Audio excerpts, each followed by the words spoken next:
This is I'm a dude playing a dude disguised as another dude. This is Meihouwang Dou-zhanshengfo here with another review. Today we're going over Reacher Season 3.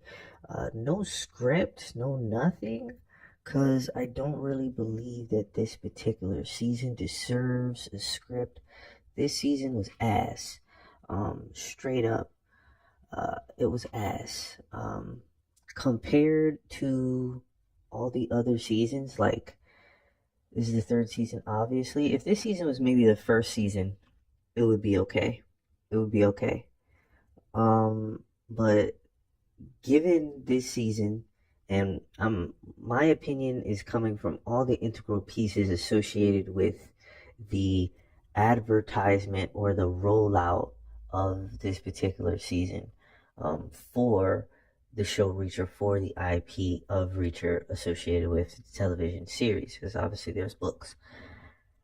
Amazon, and unless because I got into Reacher like season 1 and 2 well after season 1 and 2 already was completely out. I don't know if Amazon has been doing this since, Reacher started, period, where they put out 3 episodes and then you have to wait week to week and come back and give them free ad revenue via the 4 or more ads that they're going to have in the average showing of a given show.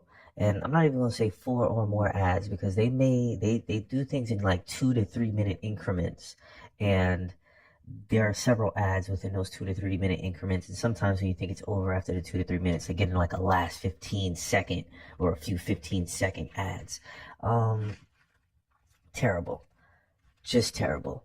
The actual story was pretty lackluster for them to have this approach. I feel like since Amazon also produced this season, they produced all the seasons, but they produced this season, in the most recent retrospect on the basis of speaking about this. I think they understood that this was lax. This season was going to be lax because it's not like bad. It's bad compared to the fire that we got in season 1 and 2. Like, it's pretty neutral, pretty streamlined. Like, the first 2 seasons are like giving you, 5 course, maybe even a 6-star meal with all of your friends and family. And this is just, it's mediocre. You can tell it's going to happen the entirety of the season. Like, they just thought, okay, let's just add like I guess some big, I don't know what the largest dude on the show that dies. Obviously, in the last episode, what his ethnicity or what his race is, but I'm just going to assume maybe some big Norseman or something or some big German guy. I don't know. Um, they just said, okay, we're just going to throw some big tall guy in there, and that will work. That will work. It just screams lazy. It screams lackadaisical. Um, there wasn't as many fight scenes or as many of the things that we have grown accustomed to within the cinematic televised aspect of Reacher on a TV screen. Because of the plot of this particular season, it just wasn't good. And it would have been okay with the neutrality that it conveys if this entire season was put out in one go. I could have been able to really sit down, binge it, enjoy it for what it was, eat some food, and just say, all right, cool, this wasn't the best. This is like a 7.8 out of 10. Maybe at that I would have been a bit more lenient, gave it an 8 out of 10, but raw it's probably a 7.8 out of 10. The story can be broken down for this particular season as, Reacher's just teaming up with some uh, general police personnel in the form of, some Spanish guy and a white woman with a bad Maine accent based off what the people from Maine have stated in my research.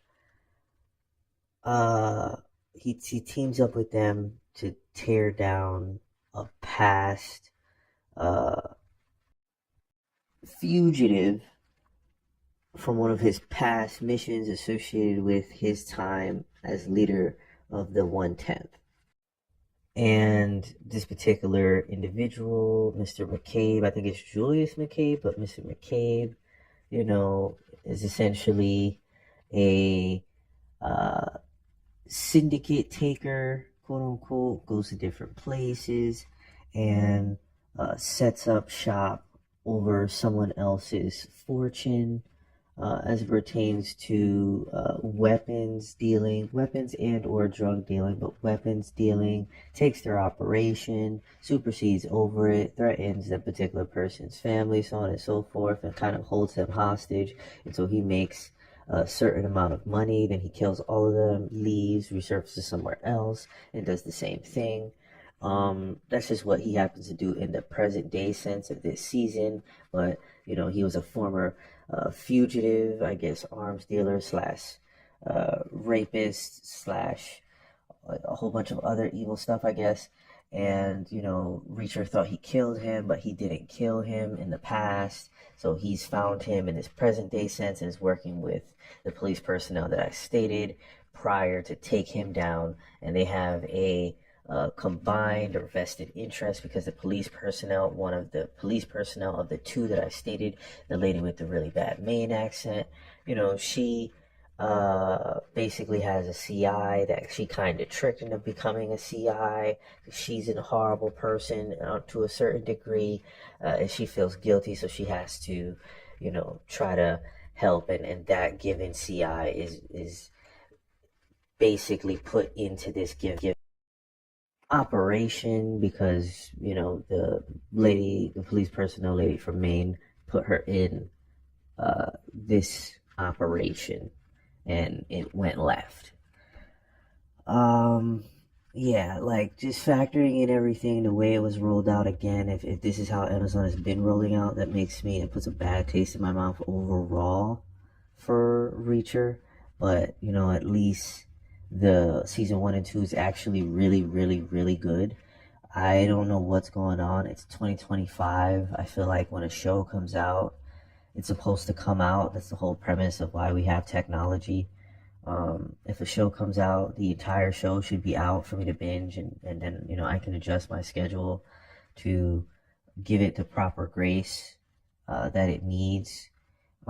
Doing this in this capacity, knowing the success of Reacher, and then doubling down, and the season actually being the worst season of the 3 seasons.